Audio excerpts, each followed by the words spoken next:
Discours de Robespierre, l'ultime discours. L'ultime discours de Robespierre.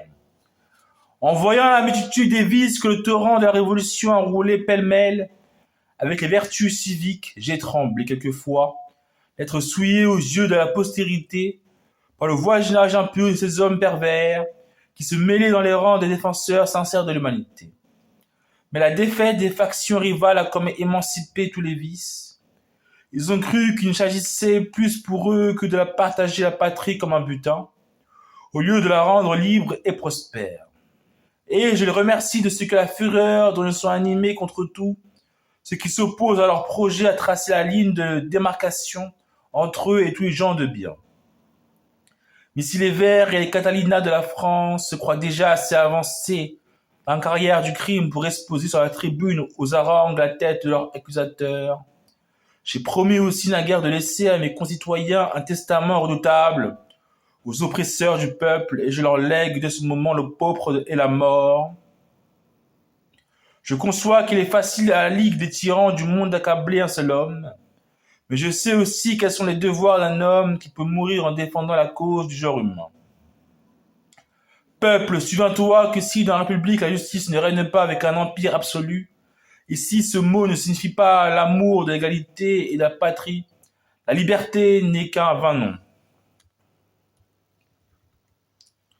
Peuple, toi que l'on craint, que l'on flatte et que l'on méprise, toi, souverain reconnu, qu'on traite toujours en esclave, souviens-toi que partout où la justice ne règne pas, ce sont les passions des magistrats et que le peuple a changé de chaîne et non de destinée. Souviens-toi qu'il existe dans ton sein une ligue de fripons qui lutte contre la vertu publique et qui a plus d'influence que toi-même sur les propres affaires, qui te redoute et te flatte en masse, mais te proscrit en détail dans la personne tous les bons citoyens. Rappelle-toi que loin de sacrifier cette nuée de fripons à ton bonheur, tes ennemis veulent te sacrifier à cette poignée de fripons, auteur de tous nos maux et seul obstacle à la prospérité publique.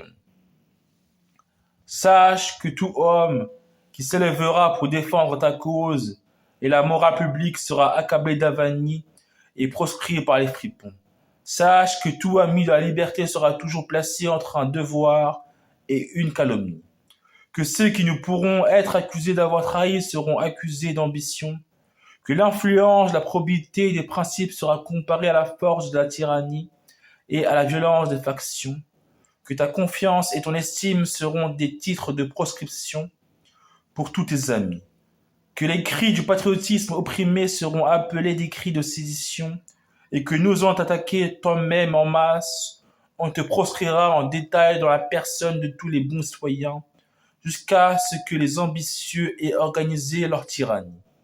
Tel est l'empire des tyrans armés contre nous, telle est l'influence de leur ligue avec tous les hommes corrompus, toujours portés à les servir. Ainsi donc, les scélérats nous imposent la loi de trahir le peuple. À peine d'être appelés dictateurs, souscrirons-nous à cette loi? Non. Défendons le peuple, au risque d'en être estimé, qu'il court à l'échafaud par la route du crime, et nous par celle de la vertu. Dit-on-nous que tout est bien? Continuerons-nous de louer par habitude ou par pratique ce qui est mal? Nous perdrions la patrie.